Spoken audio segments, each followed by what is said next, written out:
నన్ను అడుగుతున్నారు, మనం పరిశుద్ధంగా ఎలా ఉండాలి సార్ అని. నేను ఒక్కటే పరిశుద్ధాత్ముని వల్ల విన్నాను, నువ్వు పరిశుద్ధంగా బ్రతకాలంటే ఒక్కటే చెయ్యి, దేవుణ్ణి అందరికంటే అన్నిటికంటే ప్రాణంగా ప్రేమించడం అలవాటు చేసుకో. నువ్వు ఆయన్ని ఎంత ఎక్కువ ప్రేమిస్తావో నువ్వు అంత పరిశుద్ధంగా బ్రతకగలుగుతావు.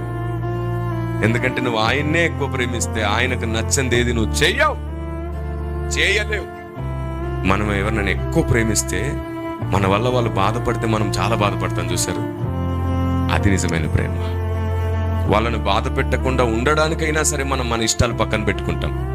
నువ్వు ఎవరిని ఎక్కువ ప్రేమిస్తావో వారికి నచ్చింది ఏది చెయ్యవు నువ్వు, ఎందుకంటే వారితో నువ్వు ఉండాలనుకుంటావు కాబట్టి. దేవుణ్ణి ప్రాణంగా ప్రేమించి చూడు, ఆయనకు నచ్చనిదేది నువ్వు చెయ్యవు. అంతకు మునుపు చేసిన వాటన్నిటిలో నీకు మార్పు వచ్చేస్తుంది. పరిశుద్ధాత్మ దేవుడు నిన్ను నడిపించడం ప్రారంభిస్తాడు. Praise the lord.